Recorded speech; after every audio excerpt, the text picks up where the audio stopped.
The night was as dark as pitch, and only a faint light from the moon broke through the clouds, illuminating my path to the abandoned psychiatric hospital.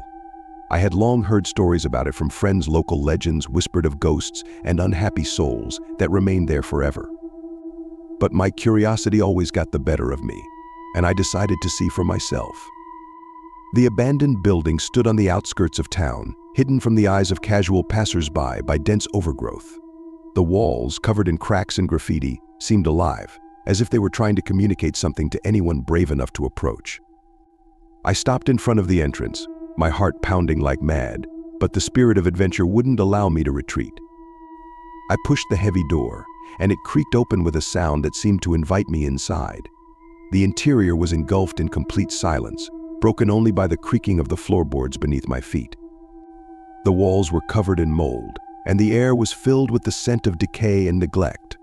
I switched on my flashlight, which illuminated a corridor where old rusty chairs and broken tables hinted at what once was.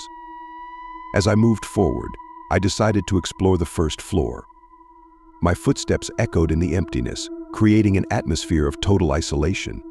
I peeked into one of the wards. The beds were haphazardly arranged, and the windows were broken. On the walls, the remnants of patient records remained, their words echoing cries for help frozen in time. A chill ran down my spine. Suddenly, I heard a sound from the darkness, as if something was shifting. I froze in place, straining to listen. My heart pounded so loud it seemed to resonate through the entire corridor. Slowly, I turned to see where the sound came from, and in that moment, a shadow flitted across the beam of my flashlight. I focused the light, but there was no one there. My hesitant resolve compelled me to move on. I ascended to the second floor, where the darkness grew almost impenetrable. I illuminated the corridor and spotted a door ajar, as if someone had been waiting for me. I stepped closer, and at that moment, a voice emerged from within. "Help me." My stomach twisted in fear, but curiosity overpowered my apprehension. I pushed the door open and found the room cluttered with old papers and medical equipment. In the corner on the floor lay a doll, a marionette with a grotesque face and empty eyes staring back at me. That gaze sent shivers down my spine, and unable to hold back, I pushed away from the wall. I fled the room, but the corridor seemed to stretch infinitely. It was as if the building itself had decided not to let me go. The walls began to close in, suffocating the air around me. I pounded against doors, but they were locked. Suddenly, my flashlight flickered and went out, leaving me in complete darkness. In a blind panic, I began to feel my way along the walls, desperate to find an exit. Then I heard it again, the same raspy voice. It was coming from beneath the floor, from the cracks between the boards. "Help me," it sounded so close, as if someone was watching me from below the earth. I closed my eyes, trying to push away the fear, but something compelled me to open them.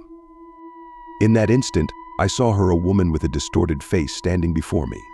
Her long hair hung down over her shoulders, and her eyes were filled with madness. She reached out to me with her hands, as if she wanted to grab me and pull me into her darkness. I screamed and, panicking, ran forward, not knowing where I was going. Running brought me to another ward. Here, the darkness was thick as tar, and I felt someone was following me. Whispers filled the air like a creeping fog. Each name, every moan and scream merged into a singular chorus of madness. I stumbled, rising to my feet again and again. And then, at one corner, I crashed into something. An unspeakable fear engulfed me. It was her. The woman with the distorted face approached me, hatred and sorrow radiating from her like a beacon. I turned sharply and dashed toward the only window, but the narrow bars wouldn't allow me to escape. Clutching my head in my hands, I began to scream in terror. Suddenly, the silence was shattered by a crack and a loud cry, as if the building itself echoed my scream. The walls trembled, and a sense of impending disaster hung in the air. I lost track of time. Everything blurred into one overwhelming, paralyzing fear. When I finally came to my senses, I realized the lights had come back on. Involuntarily, I turned around and saw the room I had fled was still utterly empty, but the fear hovering over me only intensified. I understood then you wouldn't escape until you forgot who you were. In that moment, I remembered. I had come here not just as an explorer and adventurer. When I was 10, I lost my sister in this very hospital. she was one of those they couldn't save. The ghosts and grim stories were merely a facade hiding my truth. Gathering closer to the parallel reality that Psychiatric Hospital harbored within, I felt it embracing me. The ghosts were not evil, they were lost souls, like my sister, stranded here forever. I screamed again. This time it was not out of fear but sorrow. Suddenly the cries began to quiet, and silence enveloped me. My heart filled with hope, and I saw faint lights appear, those of the souls, seeking their way. With each step, I returned to the forgotten memories. Images of childhood, laughter, joy, and love filled me to the brim. I felt cold hands embrace me, and instead of fear, I experienced relief. I was not alone. I was part of this. The abandoned hospital ceased to be a place of horrors, and I saw it as a temple of forgotten souls. When I looked one last time at the crumbling walls, I understood everyone has their own story, their own pain that needs to be released.